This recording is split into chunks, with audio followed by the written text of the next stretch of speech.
વિદ્યાર્થી મિત્રો, ધોરણ 7માં આપણે પ્રકરણ 7 પ્રાદેશિક સંસ્કૃતિનું ઘડતર અંગે ચર્ચા કરીશું. વિભિન્ન સમુદાય એટલે કે જુદા જુદા સમૂહની જાણકારી આપણને તેમની ભાષા પરથી મળે છે. જેમ કે ગુજરાતી બોલનાર ગુજરાતના અને મરાઠી બોલનાર મહારાષ્ટ્રના. ભાષાની સાથે સાથે વિભિન્ન પ્રદેશોમાં પોતપોતાના રિવાજો, ખાનપાન, વસ્ત્ર પરિધાન, કાવ્ય, નૃત્ય, સંગીત અને ચિત્રકલા હોય છે. જુદા જુદા વિસ્તારોની જુદી જુદી સ્થાનિક સંસ્કૃતિઓ, જેને આપણે ત્યાંની દેશી સંસ્કૃતિઓ કહીએ છીએ, તે આપણા દેશમાં જોવા મળે છે. આ બધી સંસ્કૃતિઓ વચ્ચે સદીઓથી આદાન પ્રદાન એટલે કે આપ લે થતી રહી છે. તેમ છતાં કેટલાક વિસ્તારોની કેટલીક ખાસ પરંપરાઓ આજ સુધી અકબંધ છે. એટલે કે કેટલાક પ્રદેશોની કેટલીક ખાસ પરંપરાઓ, તેમના રીતિ રિવાજ, ખોરાક, પોશાક, રહેણીકરણી હજુ આજે પણ જળવાઈ રહેલા છે. ભારતમાં પ્રાંતીય ભાષાઓનો વિકાસ. મલયાલમ 9મી સદીમાં સ્થાપવામાં આવેલ મહોદયપુરમનું ચેર રાજ્ય હાલના કેરળનો એક ભાગ હતું. કેરળની સંસ્કૃતિને તેની ભાષા મલયાલમ સાથે જોડતા આ સંસ્કૃતિ મલયાલમ સંસ્કૃતિ તરીકે ઓળખાય છે. મલયાલમ ભાષા કેરળમાં બોલાતી મુખ્ય ભાષા છે. તેના પર સંસ્કૃતિનો ઘણો પ્રભાવ જોવા મળે છે. 14મી સદીમાં વ્યાકરણ અને કાવ્યશાસ્ત્ર પર લખાયેલ લીલા તિલકમ ગ્રંથ મણિપ્રવાલમ શૈલીમાં લખાયો હતો. બંગાળી ભાષાનો ઉદ્ભવ સંસ્કૃત ભાષામાંથી થયો હોવાનું માનવામાં આવે છે. 15મી સદી સુધીમાં ઉપભાષાઓ તથા બોલીઓ મળી એક સામાન્ય સાહિત્યિક ભાષાનું સ્વરૂપ ધારણ કર્યું, જે પશ્ચિમ બંગાળની બોલચાલની ભાષા બની. જનજાતીય ભાષાઓ, પર્શિયન એટલે કે ફારસી ભાષા અને ભારતમાં અંગ્રેજ શાસનની શરૂઆત બંગાળથી થતાં ત્યાં યુરોપિયન ભાષાઓનો બંગાળી ભાષા પર પ્રભાવ જોવા મળે છે. પ્રારંભિક બંગાળી સાહિત્યને 2 ભાગમાં વહેંચી શકાય: સંસ્કૃતથી પ્રભાવિત અને સ્વતંત્ર. પ્રથમ ભાગમાં સંસ્કૃત મહાકાવ્યોનો અનુવાદ અને બીજા ભાગમાં નાથ સાહિત્યનો સમાવેશ થાય છે. ગુજરાતી. ભારત અનેક ભાષાઓ અને બોલીઓ સાથે સંકળાયેલું રાષ્ટ્ર છે. પ્રાચીન કાળે ભારતમાં સંસ્કૃત, પ્રાકૃત, તમિલ જેવી ભાષાઓનું ચલણ હતું. સમય જતાં તેમાંથી અનેક પ્રાદેશિક ભાષાઓનો વિકાસ થયો. પ્રાદેશિક રાજ્યોની સ્થાપનાએ પ્રાદેશિક ભાષાઓના વિકાસમાં બળ પૂરું પાડ્યું અને સંસ્કૃતમાંથી તેમજ દક્ષિણ ભારતના તમિલમાંથી ઘણી ભાષાઓનો જન્મ થયો. 8મી સદીથી પ્રાદેશિક ભાષાઓના વિકાસમાં વેગ આવ્યો અને હિન્દી, ખડી બોલી, અવધી, બંગાળી, ગુજરાતી, મરાઠી, મલયાલી, તેલુગુ અને કન્નડ ભાષાઓ વિકસી. ઈસવીસન 10મી અને 11મી સદીમાં સંસ્કૃત, પ્રાકૃત, અપભ્રંશમાંથી ગુજરાતી ભાષાનો વિકાસ થયો. અપભ્રંશ ગુજરાતી ભાષાની જનની છે. આચાર્ય હેમચંદ્રથી અપભ્રંશ ભાષાની શરૂઆત થઈ. સંસ્કૃત, પ્રાકૃત, અપભ્રંશ ભાષા પછી ગુજરાતી ભાષાનો વિકાસ થયો. ગુજરાતી માટેનો જ કહી શકાય તેવો નવો સાહિત્ય યુગ નરસિંહ મહેતાના હાથે વિકસે છે. આ નવા યુગના સૂત્રધારો તરીકે નરસિંહ મહેતા, મીરાબાઈ અને ભાલણ ઉપસી આવે છે. એ ત્રણેય ભક્તિ સાહિત્યના વિકાસ સાથે ગુજરાતી ભાષાનો વિકાસ કર્યો. નરસિંહ મહેતાએ શામળદાસના વિવાહ, કુંવરબાઈનું મામેરું, હુંડી, સુદામા ચરિત્ર, દાણલીલા વગેરે કૃતિઓની રચના કરી હતી. મીરાબાઈએ પણ કૃષ્ણ ભક્તિને કેન્દ્રમાં રાખી ઘણા પદો રચ્યા છે. ભાલણે સૌપ્રથમ પોતાની રચનાઓમાં ગુજરાતી ભાષા માટે ગુર્જર ભાષાની સંજ્ઞા આપી હતી. તેઓ પાટણના મૂળ બ્રાહ્મણ હતા. તેમને આખ્યાનના રચયિતા તરીકે ઓળખવામાં આવે છે. તેમની જાણીતી કૃતિઓમાં ધ્રુવાખ્યાન, મુરગી આખ્યાન, શિવબિરડી સંવાદ વગેરેનો સમાવેશ થાય છે. ભારતના ઉત્સવો. જગન્નાથ રથયાત્રા, જેની સાથે ધાર્મિક સંપ્રદાયો પણ જોડાયા, જેમાં ઓરિસ્સામાં પુરીમાં આવેલ જગન્નાથ સંપ્રદાય સુવિખ્યાત છે. જગન્નાથનો અર્થ વિશ્વના માલિક એટલે કે જગતનો નાથ એવો થાય છે, જે વિષ્ણુ શબ્દનો સમાનાર્થી છે. 12મી સદીના ગંગ વંશના રાજા અનંતવર્મને પુરી ખાતે જગન્નાથ મંદિરનું નિર્માણ કરવાનો નિર્ણય લીધો. ઈસવીસન 1230માં રાજા અનંગ ભીમ ત્રીજાએ પોતાનું રાજ્ય જગન્નાથને અર્પણ કરી પોતાને તેમના પ્રતિનિધિ તરીકે ઘોષિત કર્યા. ઓરિસ્સા જીતનાર મુઘલો, મરાઠાઓ અને ઈસ્ટ ઇન્ડિયા કંપની બધાએ મંદિર ઉપર પોતાનું વર્ચસ્વ સ્થાપવાનો પ્રયત્ન કર્યો. તેમનું માનવું હતું કે મંદિર પર નિયંત્રણ મેળવવાથી સ્થાનિક લોકો સમુદાય પણ તેમનું શાસન સ્વીકારશે. પુરીમાં પ્રતિવર્ષ એક વિશિષ્ટ રથયાત્રાનું આયોજન થાય છે, જેમાં વિષ્ણુના અવતાર જગન્નાથજી રથમાં બેસી પુરીમાં ભ્રમણ કરે છે. દેશ વિદેશથી અનેક લોકો આ ઉત્સવમાં સહભાગી થવા આવે છે. આપણા અમદાવાદમાં જેમ દર વર્ષે રથયાત્રા નીકળે છે, તે જ રીતે જગન્નાથપુરીમાં પણ દર વર્ષે રથયાત્રાનું આયોજન થાય છે, જેમાં વિષ્ણુ ભગવાનના અવતાર જગન્નાથજી રથમાં બેસી આખા નગરની યાત્રા કરે છે. હોળીનો તહેવાર ભારતમાં ઉજવવામાં આવે છે, પરંતુ ઉત્તર ભારતમાં તેનું વિશેષ મહત્વ છે. આ તહેવાર 2 દિવસનો હોય છે. પહેલો દિવસ હોળી અને બીજો ધૂળેટી. આ દિવસે આસુરી શક્તિ પર એટલે કે રાક્ષસી શક્તિ ઉપર સાત્વિક શક્તિનો વિજય તરીકે ઉજવવામાં આવે છે. આ દિવસે સાંજના સમયે હોળીનું પૂજન કરી હોળી પ્રગટાવવામાં આવે છે. ધૂળેટીના દિવસે એકબીજા પર રંગો છાંટીને ઉજવણી કરવામાં આવે છે.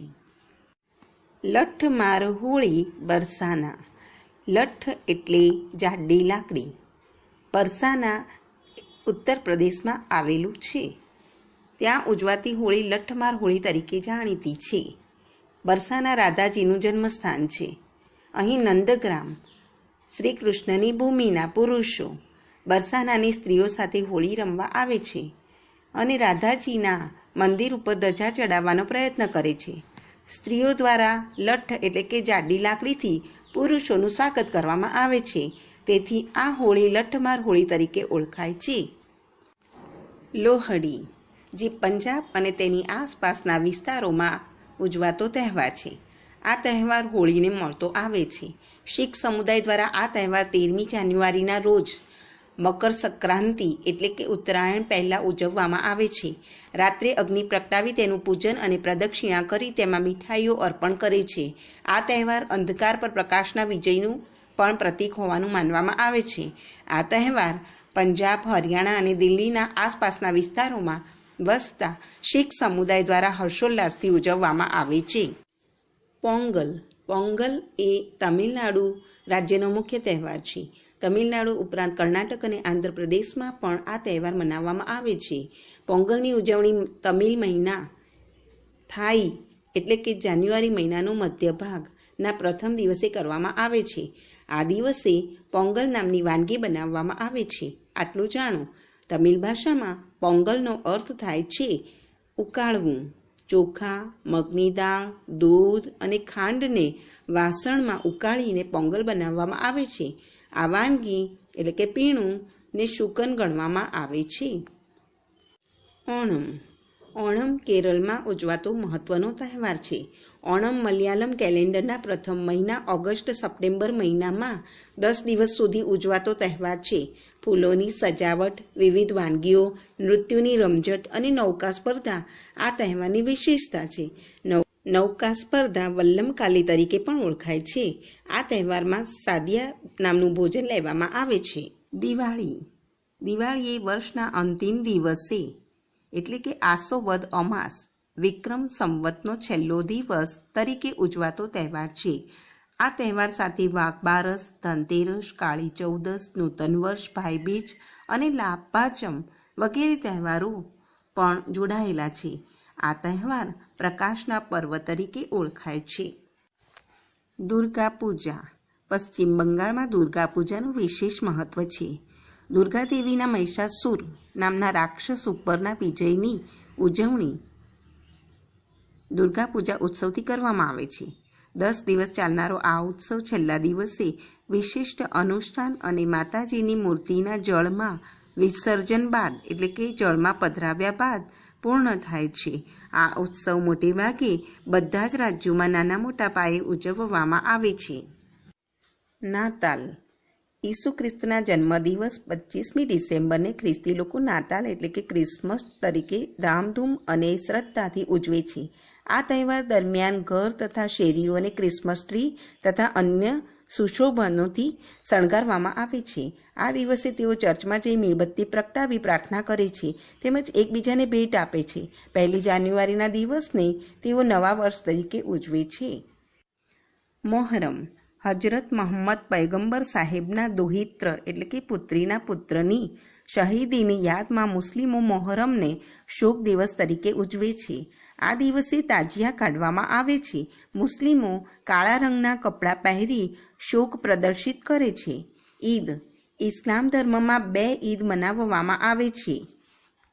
એક ઈદ ઉલ ફિત્ર અને બીજું ઈદ ઉલ અઝહા. ઈદ ઉલ ફિત્ર રમઝાન ઈદ તરીકે પણ ઓળખાય છે.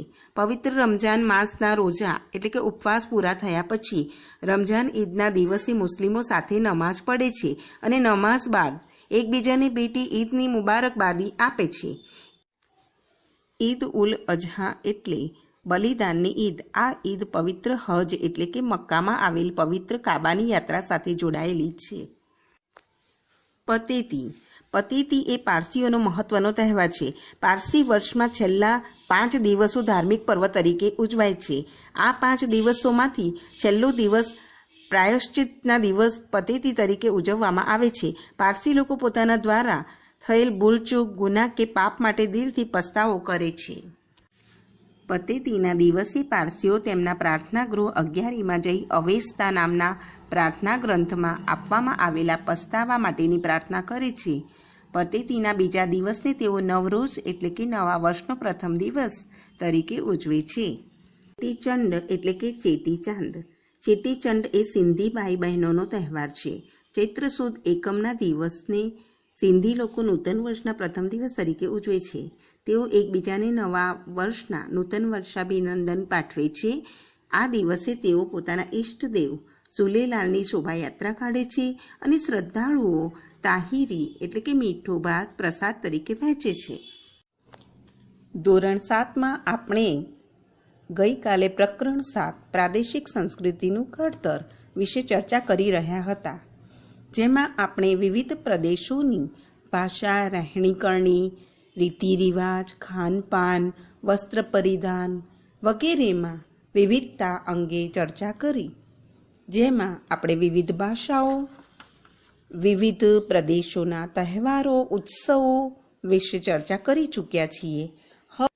હવે આપણે આ પાઠની આગળ ચર્ચા કરીશું ગુજરાતના ઉત્સવો. નવરાત્રિ. આસો સુદ એકમથી આસો સુદ નોમ સુધીના દિવસોને નવરાત્રિ તરીકે ઉજવવામાં આવે છે.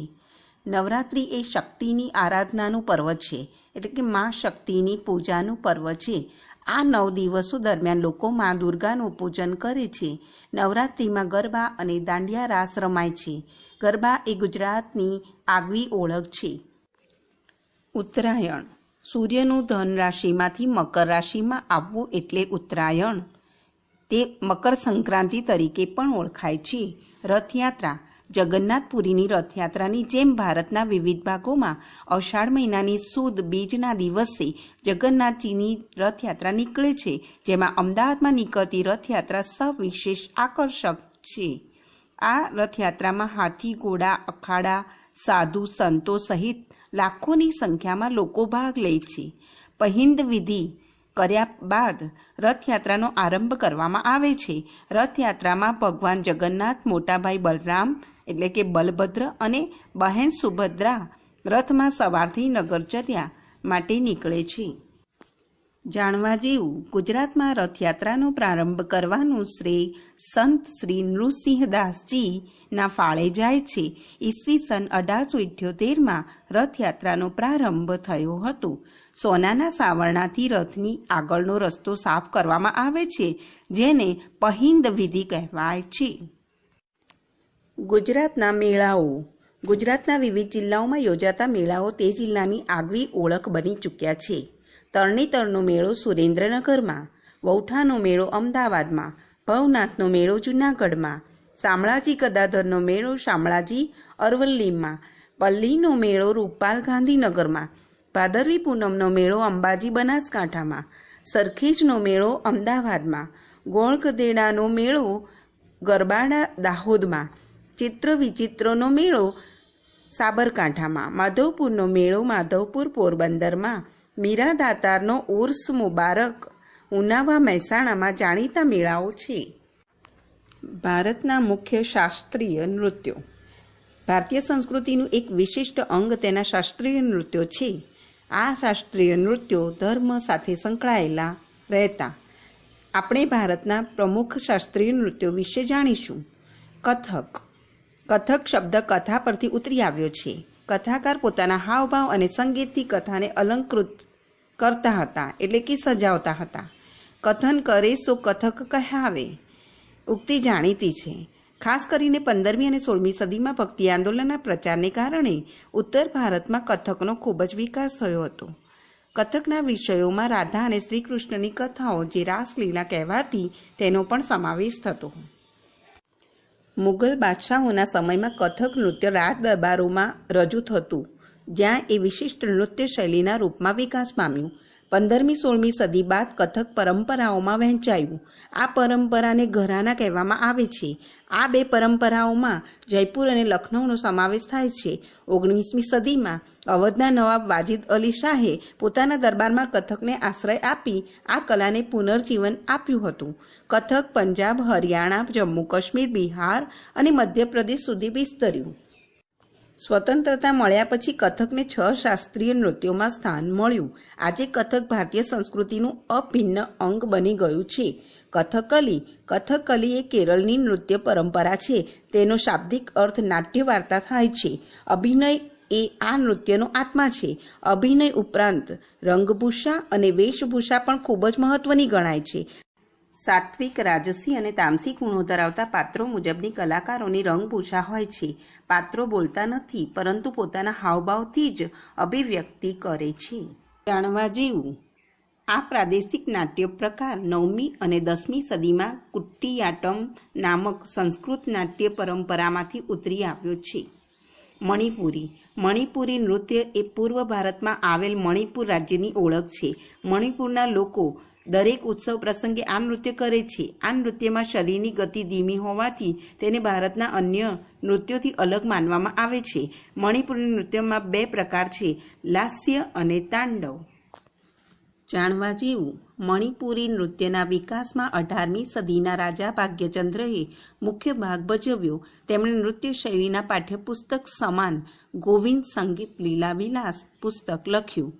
ભરતનાટ્યમ. ભરત મુનિ દ્વારા રચિત નાટ્યશાસ્ત્ર ગ્રંથ ભારતના શાસ્ત્રીય નૃત્યો પર લખાયેલ મહાન ગ્રંથ છે. આ સિવાય અભિનય દર્પણ નામના ગ્રંથના રચયિતા નંદિકેશ્વરે પણ ભારતના અગત્યના શાસ્ત્રીય નૃત્ય તરીકે ભરતનાટ્યમની વિશદ ચર્ચા કરી છે.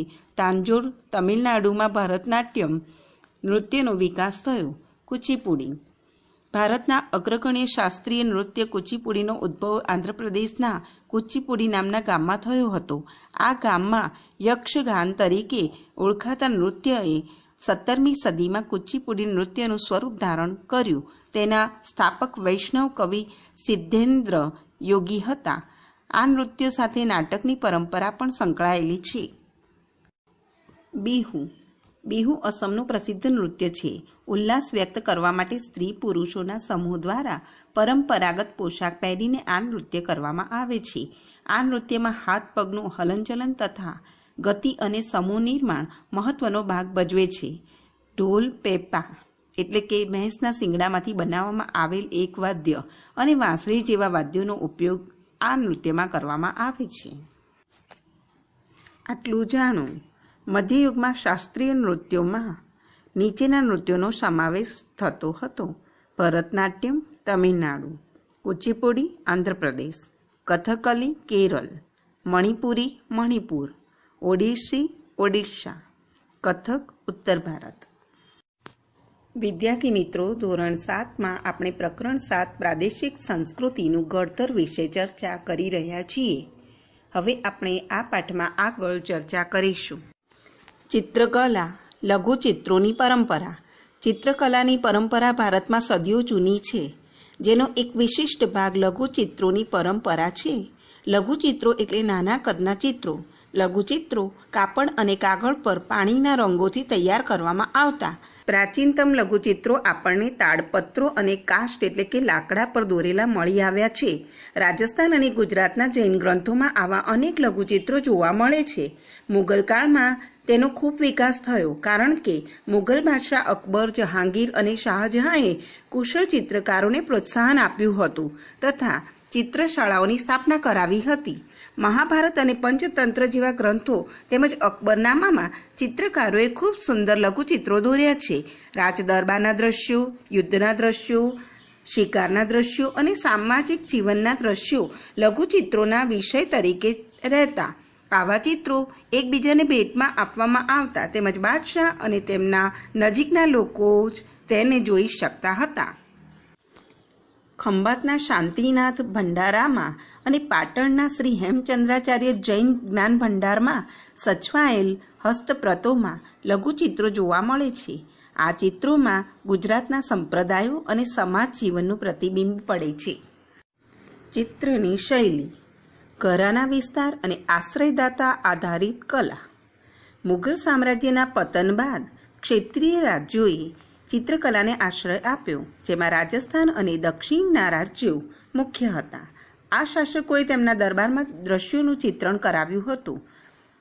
મેવાડ, જોધપુર, બુંદી, કોટા અને કિશનગઢ જેવા રાજ્યોએ ભારતની પૌરાણિક કથાઓ, મહાકાવ્યો અને દેવી દેવતાઓના ચિત્રોનું સર્જન કરાવ્યું હતું. 17મી સદી પછીના વર્ષોમાં હિમાચલ પ્રદેશમાં પણ લઘુચિત્રોનો ખાસો વિકાસ થયો, જેને બસોહલી શૈલી કહેવામાં આવે છે.